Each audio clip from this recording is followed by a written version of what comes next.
کہ آیت نمبر 20 کا درس سماعت کر رہے تھے۔ اللہ تبارک و تعالی نے اس آیت کریمہ میں دنیا کی حقیقت کو بیان فرمایا اور دنیا کی زندگی کی ایک مثال بیان فرمائی، اور کل ہم یہ سماعت کر چکے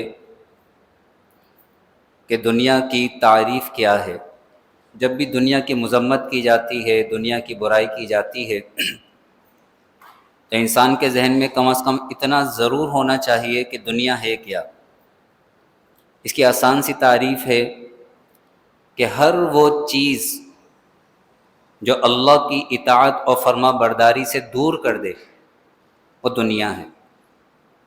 جو اللہ سے غافل کر دے، اللہ کی اطاعت و فرما برداری سے دور کر دے، وہ دنیا ہے، چاہے بظاہر وہ دین ہی کیوں نہ ہو، بظاہر وہ دین ہی کیوں نہ ہو۔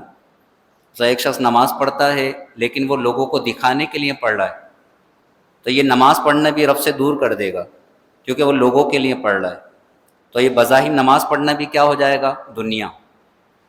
ایک شخص وہ محنت کر رہا ہے، مزدوری کر رہا ہے، پیسے کما رہا ہے، لیکن اس لیے کما رہا ہے تاکہ اپنے گھر والوں کی اچھی پرورش کر سکے، تربیت کر سکے، انہیں تعلیم دلا سکے، تو بظاہر وہ محنت مزدوری کر رہا ہے، لیکن یہ دنیا نہیں، عین دین ہے۔ تو دنیا کی تعریف کیا ہے؟ ہر وہ چیز، ہر وہ کام جو انسان کو اللہ کی اطاعت و فرما برداری سے روک دے، اللہ سے غافل کر دے، دنیا ہے۔ اس دنیا کی مثال کیا ہے؟ اللہ فرماتا ہے اعلموا، تم جان لو، انما الحیات الدنیا لعب ولہو وزینۃ وتفاخر بینکم وتکاثر فی الاموال، کہ دنیا کی زندگی تو صرف کھیل اور کود اور زینت اور آپس میں ایک دوسرے پر بڑائی چاہنا اور مالوں اور اولاد میں ایک دوسرے پر زیادتی چاہنا ہے۔ یعنی یہ سارے کے سارے وہ کام ہیں جو اللہ کی اطاعت و فرما برداری سے دور کرنے والے ہیں۔ کھیل کود، دنیاوی زینت میں پڑ جانا، آرائش میں پڑ جانا، مال اور اولاد کی کثرت میں اس طرح پڑ جانا کہ اللہ کی یاد سے غافل ہو جائیں، اس طرح آپس میں بڑائی مارنا اور غرور و تکبر کرنا۔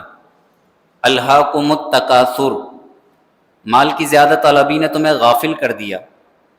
انسان مال کمانے میں لگا اور اللہ کی یاد سے غافل ہو گیا، تو یہ مال کمانا کیا ہو جائے گا؟ دنیا۔ لیکن اگر وہ مال کمانے میں لگا ہوا ہے اور مال کمانے کے اندر وہ اللہ کی یاد سے غافل نہیں ہوتا، جیسے ہی نماز کا وقت آتا ہے وہ مسجد میں آ جاتا ہے اور مال حلال طریقے سے کما رہا ہے، حقوق ادا کر رہا ہے، تو پھر یہ مال کی کثرت یا مال کی زیادتی یہ دنیا نہیں، یہ دین ہے۔ کون سی مال کی زیادتی دنیا ہے؟ الہاکم التکاثر، مال کی زیادہ طلبی نے تمہیں غافل کر دیا۔ جو اللہ کی یاد سے غافل کر دے وہ دنیا ہے۔ لا تلہکم اموالکم ولا اولادکم عن ذکر اللہ، تمہارے مال، تمہاری اولاد تمہیں اللہ کی یاد سے غافل نہ کریں۔ ومن یفعل ذلک، جس نے ایسا کیا وہی نقصان اٹھانے والا ہے۔ تو دنیا کی زندگی، کھیل کود، زینت، آپس میں ایک دوسرے پر بڑائی چاہنا، مال اور اولاد میں ایک دوسرے پر زیادتی چاہنا، یہ ہے جو اللہ کی یاد سے غافل کرنے والی ہے۔ اس کی مثال کیا ہے؟ کمثل غیث، اس کی مثال اس پانی کی طرح ہے، اعجب الکفار نباتہ، جس کا اگایا ہوا سبزہ کسانوں کو بڑا اچھا لگتا ہے۔ سبزہ، ہریالی، لے لہاتے ہوئے کھیت کسانوں کو بڑے اچھے لگتے ہیں۔ ثم یہیج، پھر وہ سبزہ سوکھ جاتا ہے، فتراہ مصفرا، اور تو اسے زرد دیکھتا ہے۔ وہ سبزہ اچانک سے زردی میں تبدیل ہو جاتا ہے، پیلا پڑ جاتا ہے۔ ثم یکون حطاما، پھر وہ پامال ہو جاتا ہے، روندا ہوا ہو جاتا ہے، یعنی ریزہ ریزہ ہو کر بکھر جاتا ہے، بڑا اچھا لگ رہا ہوتا ہے سبزہ۔ یہ دنیا کی زندگی کی مثال ہے۔ دنیا کا اسٹیٹس اور دنیا کی بلندی اور دنیا کی ناموری انسان کو بڑی اچھی لگ رہی ہوتی ہے، وہ اپنے آپ کو بڑا اچھا سمجھ رہا ہوتا ہے کہ دنیا کے اندر ایک مقام پا لیا۔ اچانک موت آتی ہے اور سب کچھ چھوڑ کر انسان نکل جاتا ہے۔ اللہ فرماتا ہے وَفِي الْآخِرَةِ عَذَابٌ شَدِيدٌ، اور آخرت میں شدید عذاب ہے۔ دنیا کے طلبگاروں کے لیے جو دنیا سے محبت کرنے والے ہیں۔ وَمَغْفِرَةٌ مِّنَ اللَّهِ وَرِضْوَانٌ، اور اللہ کی بخشش اور خوشنودی ہے کس کے لیے؟ آخرت کے طلبگاروں کے لیے۔ وَمَا الْحَيَاةُ الدُّنْيَا إِلَّا مَتَاعُ الْغُرُورِ، اور دنیا کی زندگی تو صرف دھوکے کا سامان ہے۔ دنیا کیا ہے؟ بڑی مشقتیں اٹھا کر دنیا کو انسان جمع کرتا ہے، صبح سے شام تک محنت، شام سے صبح تک محنت، ہر وقت ذہن چلتا ہے دنیا جمع کروں، بڑی مشقتوں سے دنیا جمع کرتا ہے۔ جب جمع ہو جاتی ہے پھر اسے یہ فکر رہتی ہے کہ نقصان نہ ہو جائے، یہ ضائع نہ ہو جائے، پھر اپنے گھر کی، اپنی گاڑی کی، اپنی چیزوں کی فکر کے اندر لگا رہتا ہے، بڑی محنت سے وہ ان کی حفاظت کرتا ہے، اور پھر اچانک موت آتی ہے، بڑی حسرت کے ساتھ ساری چیزوں کو چھوڑ کر چلا جاتا ہے۔ یہ ہے دنیا، بڑی مشقتوں سے جمع کرنا، بڑی حفاظت اور بڑی فکر کے ساتھ اسے محفوظ رکھنا، اور بڑی حسرت کے ساتھ اسے چھوڑ کر سفر پر روانہ ہو جانا۔ اس لیے حضور علیہ الصلوۃ والسلام نے حضرت عبداللہ ابن عمر کا کندھا پکڑا، اور کندھا پکڑنے کے بعد فرمانے لگے، کن فی الدنیا کأنک غریب او عابر سبیل، تم دنیا میں اس طرح رہو جیسے کوئی مسافر ہوتا ہے یا کوئی راہ چلنے والا ہوتا ہے، یعنی دنیا کو اپنا دائمی ٹھکانہ مت سمجھو، تم دنیا میں مسافر ہو۔ میں آپ سے پوچھتا ہوں، اگر آپ کو کسی دوسرے ملک کا ویزا ملتا ہے اور آپ کو کہا جاتا ہے اس ملک کے اندر آپ کی مدت ہے 1 مہینہ، چلے 1 مہینہ نہیں 1 سال، آپ 1 سال اس ملک میں رہ سکتے ہیں، امریکہ میں یا کسی بھی ملک میں 1 سال رہ سکتے ہیں، 1 سال آپ کی مدت ہے، 1 سال کے بعد پھر آپ کو اس ملک سے واپس اپنے وطن جانا ہے، واپس اپنے وطن جانا ہے۔ آپ اپنے وطن جو بھیج سکتے ہیں بھیج لیں 1 سال کے اندر، لیکن آپ کیا کریں، وطن بھیجنے کے بجائے آپ وہیں پر ہی اپنا گھر بنانا شروع کر دیں، وہیں گاڑیاں خریدنا شروع کر دیں، حالانکہ آپ جانتے ہیں کہ جیسی میری مدت پوری ہوگی تو نہ یہاں سے میں گاڑی لے جا سکتا ہوں، نہ یہاں سے گھر اٹھا کر لے جا سکتا ہوں، مجھے یہاں رہنے کی اجازت نہیں ہوگی۔ تو کیا عقل مند شخص جس ملک میں اسے صرف 1 مہینہ رہنا ہے وہاں اپنا گھر بنائے گا، اپنا بینک بیلنس وہاں بنائے گا یا اپنے وطن بھیجے گا؟ عقل مند وہی ہے جو اپنے وطن بھیجے گا۔ تو ہمارا اصل وطن یہ دنیا نہیں ہے، ہمارا اصل وطن ہے آخرت۔ انسان آخرت کے لیے نیکیاں بھیجے جس قدر بھیج سکتا ہے۔ یہ دنیا ہمارے لیے مسافر خانے کی طرح ہے، اور اگر دنیا کی محبت ہمارے دل کے اندر آ گئی، دنیا کی محبت جسے فرمایا گیا حب الدنیا رأس کل خطیئہ، دنیا کی محبت ہر خطا کی جڑ ہے، ہر گناہ کی جڑ ہے دنیا کی محبت۔ اور بات وہی ہے، دنیا ہے کیا؟ ہر وہ چیز جو اللہ کی اطاعت سے دور کر دے، ہر وہ چیز جو اللہ کی اطاعت سے دور کر دے دنیا ہے۔ حضرت عیسیٰ روح اللہ علی نبینا وعلیہ الصلاۃ والسلام اپنے حواریوں کے ساتھ، حواری آپ کے ساتھی تھے جو آپ پر ایمان لائے، جیسے حضور کے ساتھیوں کو صحابہ کہتے ہیں، عیسیٰ علیہ السلام کے ساتھیوں کو حواری کہتے ہیں۔ آپ اپنے حواریوں کے ساتھ ایک بستی سے گزرے تو دیکھا کہ بستی والوں کی لاشیں وہ راستے میں پڑی ہوئی ہیں۔ آپ نے اپنے حواریوں سے فرمایا ضرور یہ اللہ کے غضب کا شکار ہوئے ہیں، نہیں تو انہیں دفن کیا جاتا۔ یہ دفن نہیں، ان کی لاشیں ایسے پڑی ہوئی ہیں، اس کا مطلب ہے کہ ان پر اللہ کا عذاب نازل ہوا ہے۔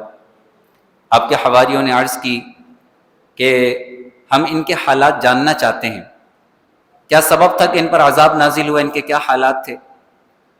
حضرت عیسیٰ روح اللہ علی نبینا وعلیہ الصلاۃ والسلام نے اللہ کی بارگاہ میں عرض کی، یا رب ہمیں ان کے حالات سے آگاہ کر دے، ان کے حالات ہم پر ظاہر فرما دے۔ تو اللہ تبارک و تعالی نے وہی فرمائی کہ اے عیسیٰ جب رات کا وقت ہو تو آپ انہیں پکاریے گا، یہ آپ کو جواب دیں گے اور یہ عذاب کے نزول کا سبب بتائیں گے۔ عیسیٰ علیہ السلام وہیں ٹھہر گئے۔ جب رات ہوئی تو آپ نے بستی والوں کو پکارا، اے بستی والو، تو فوراً ایک ندا آئی، لبیک یا روح اللہ، اے اللہ کے نبی حاضر ہوں۔ آپ نے فرمایا تمہاری اس حالت اور اس عذاب کے نزول کا سبب کیا ہے؟ تو آواز آئی کہ ہم دنیا میں عافیت سے تھے لیکن اب جہنم کے مستحق قرار پائے، اس لیے کہ ہم دنیا سے محبت کیا کرتے تھے اور ہر گناہ گار کے پیچھے چلا کرتے تھے۔ جو گناہ گار لوگ تھے، جو نافرمان لوگ تھے، ہم ان کی پیروی کیا کرتے تھے، ان کے راستے پہ چلا کرتے تھے اور دنیا سے محبت کرتے تھے۔ حضرت عیسیٰ روح اللہ نے پوچھا کہ تمہاری دنیا سے محبت کیسی تھی؟ آواز آئی کہ جیسے ایک ماں اپنے بچے سے محبت کرتی ہے کہ جب ہمارے پاس دنیا آتی تھی ہم بڑے خوش ہو جاتے تھے، اور جب ہم سے دنیا جاتی تھی تو ہم بڑے مایوس ہو جاتے تھے۔ یہ ہماری حالت تھی، دنیا مل جاتی خوشی کا ٹھکانہ نہیں، دنیا اگر چلی جائے، دنیا کا نقصان ہو جائے تو ہم مایوس ہو جاتے تھے۔ حضرت عیسیٰ روح اللہ علی نبینا علیہ الصلوۃ والسلام فرمایا، کیا وجہ ہے کہ صرف تو ہی جواب دے رہا ہے، باقی جو تیرے ساتھی پڑے ہوئے ہیں یہ کوئی جواب نہیں دیتے؟ تو آواز آئی کہ بڑے ہی طاقتور اور بڑے ہی ہیبت ناک فرشتوں نے ان کے منہ میں آگ کی لگامیں ڈالی ہوئی ہیں، انہیں آگ کا عذاب دیا جا رہا ہے، ان کے منہ میں آگ کی لگامیں ہیں۔ آپ نے فرمایا تو کس طرح جواب دے رہا ہے؟ تو آواز آئی کہ میں ان میں رہتا ضرور تھا لیکن ان کی طرح بدعمالیاں نہیں کرتا تھا، یعنی جواب دینے والا وہ بد اعمال نہیں تھا لیکن وہ ان گناہ گاروں کے ساتھ رہتا تھا۔ جواب آئی کہ میں ان کے ساتھ رہتا ضرور تھا لیکن جیسی بدعمالیاں نہیں کرتا تھا، لیکن جب ان پر عذاب آیا تو اس عذاب کی لپیٹ میں بھی آ گیا۔ اب میں جہنم کے کنارے پر ہوں اور نہیں جانتا کہ اس سے نجات پاؤں گا یا اس میں گرا دیا جاؤں گا، الامان والحفیظ۔ تو جواب کیا ملا کہ دنیا کی محبت اور گناہ گاروں کے پیچھے چلنا، اس وجہ سے ہم پر یہ عذاب آیا اور اس وجہ سے ہم تباہ و برباد ہو گئے۔ انسان اگر یہ چاہتا ہے کہ اللہ کے عذاب سے بچے اور دنیا کی محبت اس کے دل سے نکل جائے، اللہ اس سے محبت کرے، تو اس پر لازم ہے کہ ہر وہ چیز جو اسے اللہ سے دور کرے یا اسے چھوڑ دے۔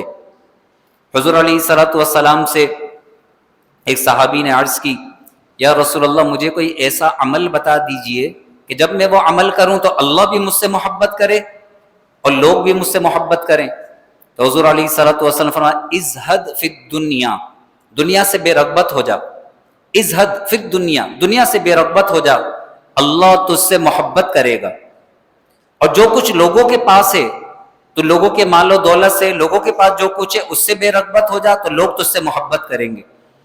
یعنی اللہ کے لیے بھی اخلاص اختیار کر اور لوگوں کے ساتھ بھی مخلص ہو جا، تو مخلص لوگ اللہ کے بھی پسندیدہ ہو جاتے ہیں، لوگوں کے بھی پسندیدہ ہو جاتے ہیں۔ اللہ تبارک و تعالی دنیا کی محبت ہمارے دلوں سے دور فرمائے، ہمارا جو بھی عمل ہو وہ محض اللہ کی رضا کے لیے ہو، اللہ کی خوشنودی کے لیے ہو۔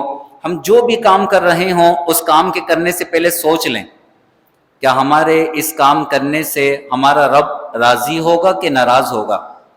اگر آپ کا ضمیر یہ پکار کر کہے کہ اگر میں یہ کام کروں گا تو میرا رب ناراض ہو جائے گا، تو اس کام کو چھوڑ دیں۔ اور آپ کا ضمیر یہ کہے کہ ہاں اس کام کے کرنے سے میرا رب راضی ہو جائے گا، تو اپنے رب کی رضا کے لیے اس کام کو کریں۔ اللہ تبارک و تعالی دنیا اور آخرت کی نعمتیں آپ کے قدموں میں ڈھیر فرما دے گا، دنیا آخرت کی نجات مل جائے گی۔ آسان سا اصول ہے، کوئی بھی کام کرنے سے پہلے ضمیر سے پوچھ لیں اس کام کے کرنے سے میرا رب راضی ہوگا کہ نہیں ہوگا۔ راضی ہوگا کر لیں، ناراض ہوگا چھوڑ دیں، تو انشاءاللہ دنیا کی محبت بھی دل سے نکل جائے گی اور انشاءاللہ قبر و آخرت کی کامیابی بھی مقدر ہو جائے گی۔ اللہ شب جمعہ کے عظمتوں کے واسطے سورہ حدید کی اس آیت کا نور ہمارے سینوں میں داخل فرمائے، ہمیں دنیا کی محبت سے ہمیشہ ہمیشہ کے لیے محفوظ و مامون فرمائے۔ جس سے بھی ہماری محبت ہو اللہ کی خاطر ہو، الحب للہ والبغض للہ، جس سے بھی محبت ہو اللہ کی خاطر ہو، اللہ ایسا کرم فرمائے۔